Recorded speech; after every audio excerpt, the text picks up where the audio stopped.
A. Perumusan Pancasila sebagai dasar negara. Muhammad Yamin menyatakan 5 asas dasar negara kebangsaan Republik Indonesia sebagai berikut. 1.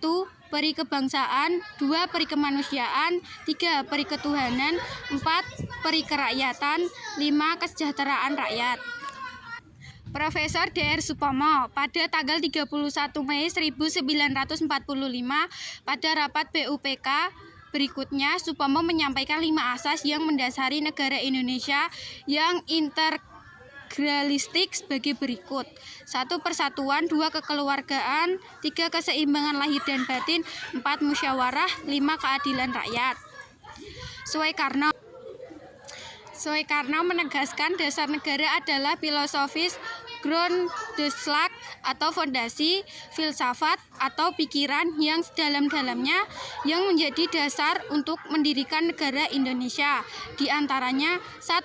Kebangsaan Indonesia, 2. Internasionalisme atau perikemanusiaan, 3. Mufakat atau demokrasi, 4. Kesejahteraan sosial, 5. Ketuhanan yang Maha Esa. Di akhir masa persidangan pertama, Ketua BPUPK membentuk panitia kecil yang berjumlah 8 orang. Panitia 8 yang terdiri dari golongan kebangsaan dan golongan keagamaan. Golongan kebangsaan terdiri dari Soekarno sebagai ketua, Muhammad Hatta, Muhammad Yamin, A.A. Marimas, M. Sutarjo, Kartohedikusumo, Oto Iskandar Dinata. Golongan keagamaan, Ki Bagus Hadikusumo, K.H. Wahid Hasyim. Dari usulan yang diperoleh, Panitia 8 membuat klarifikasi usulan seperti berikut. Usulan terkait Indonesia merdeka selekas-lekasnya. Usulan terkait bentuk negara dan kepala negara. Usulan terkait agama dan negara. Usulan terkait dasar negara. Usulan terkait warga negara. Usulan terkait pembelaan. Usulan terkait masalah unifikasi atau federasi. Usulan terkait daerah. Usulan terkait keuangan. Pada akhir pertemuan, 38 orang anggota BPUPK yang tidak resmi terkait dengan tugas Panitia 8 membentuk Panitia 9 yang berlangsung di kantor besar Dejawa Hokokai.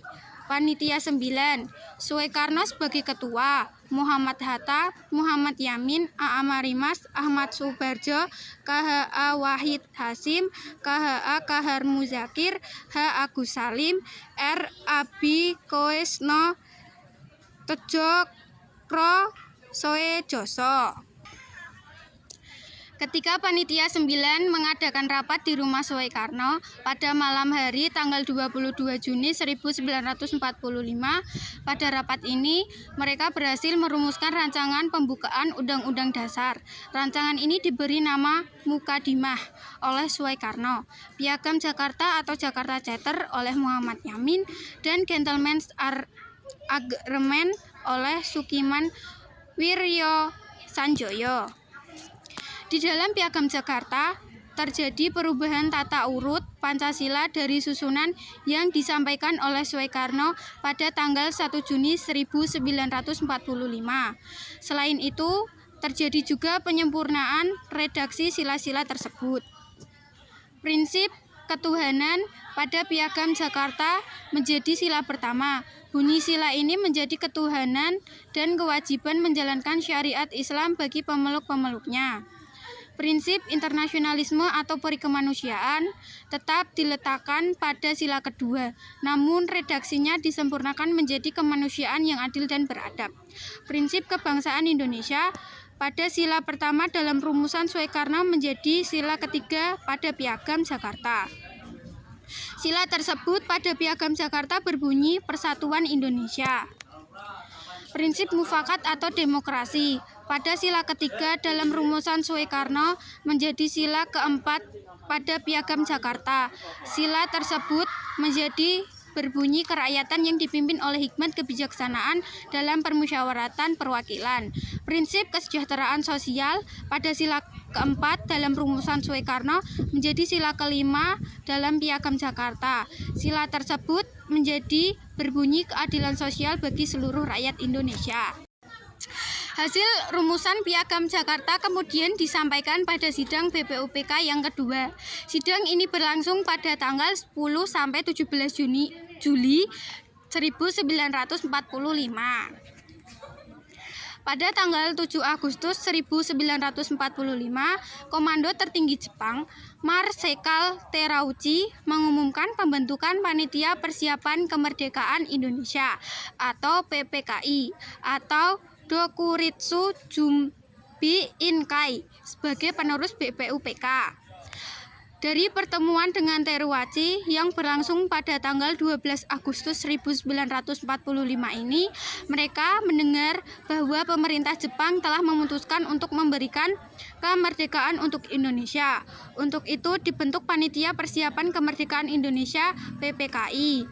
Peristiwa Proklamasi Kemerdekaan Indonesia tanggal 17 Agustus 1945, satu hari setelah Proklamasi Kemerdekaan tanggal 18 Agustus 1945, PPKI melakukan sidang yang pertama. Pada sidang pertama itu pula PPKI menyetujui naskah Piagam Jakarta sebagai pembukaan Undang-Undang Dasar Negara Republik Indonesia tahun 1945 dengan diikuti perubahan sebagai berikut. Kata mukadimah diubah menjadi pembukaan. Alinea keempat, pembukaan UUD NRI tahun 1945 pada anak kalimat yang berbunyi ketuhanan dengan kewajiban menjalankan syariat Islam bagi pemeluk-pemeluknya diubah menjadi ketuhanan yang Maha Esa. Alinea keempat, pembukaan UUD NRI tahun 1945 pada alinea pada anak kalimat yang berbunyi menurut kemanusiaan yang adil dan beradab diubah menjadi kemanusiaan yang adil dan beradab. Muhammad Hatta.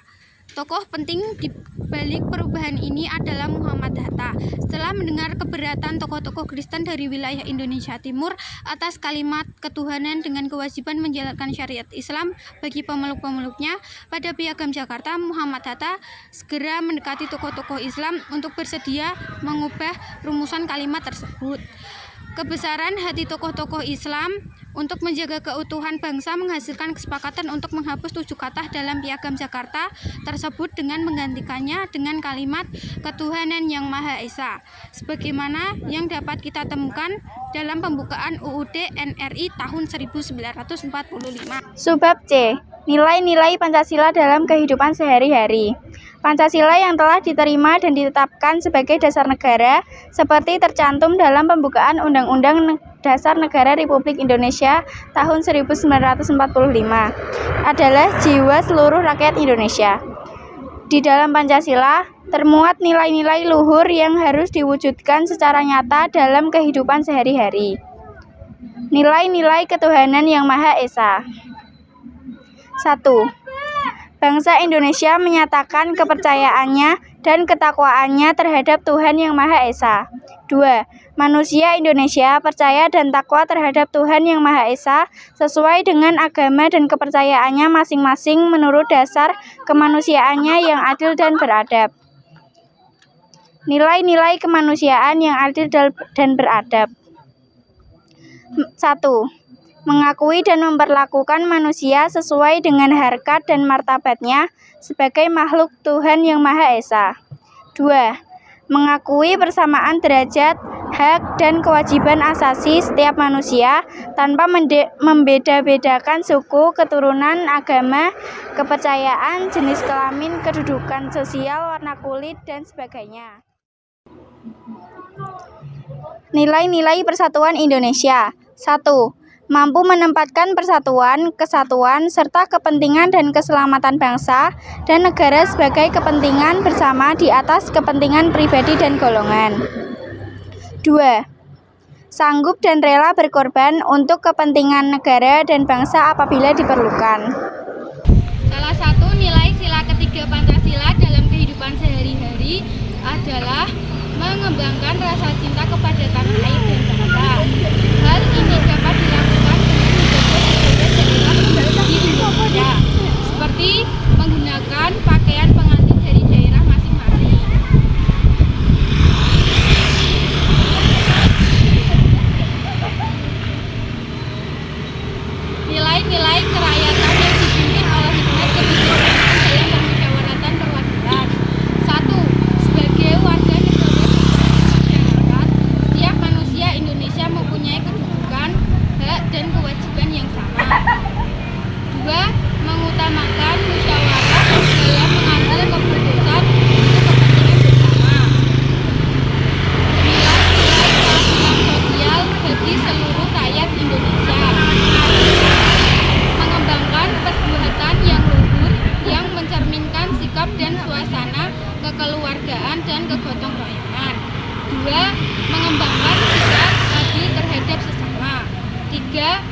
menjaga keseimbangan antara hak dan kewajiban.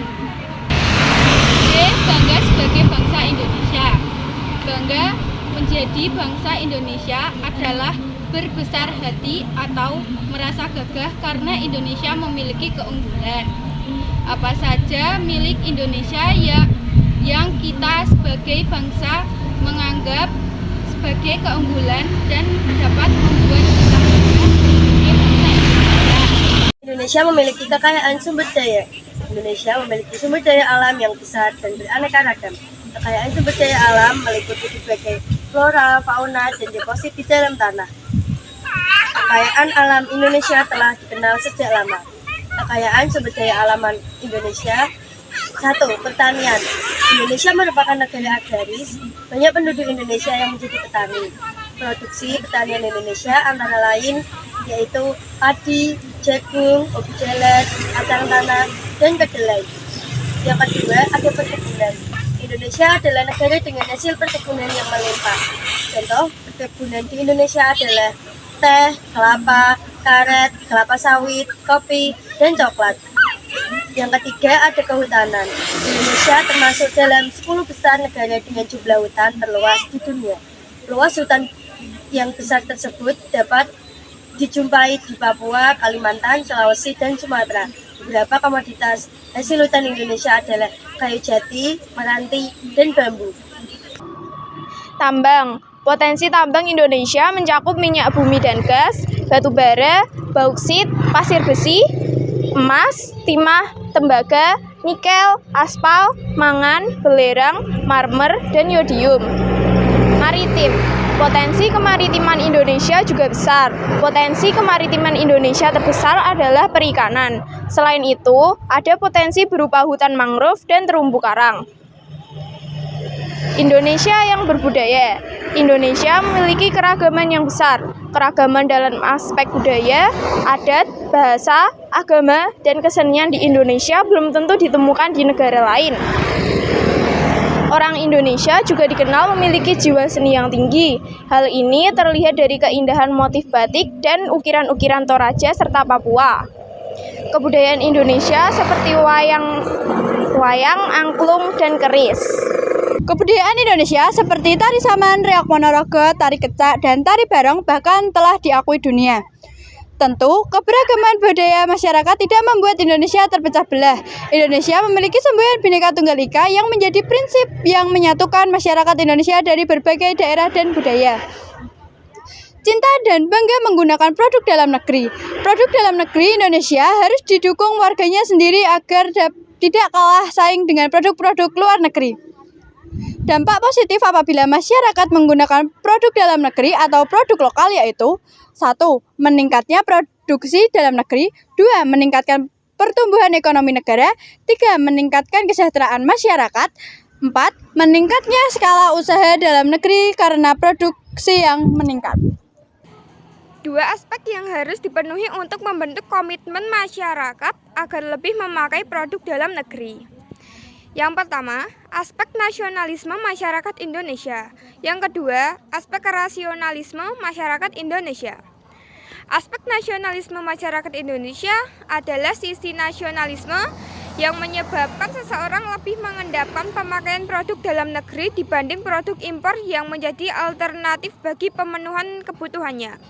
Aspek nasionalisme masyarakat Indonesia adalah rasionalisme menyebabkan seseorang cenderung menempatkan pilihan atas produk yang digunakannya berdasarkan atas pandangan yang lebih realistis.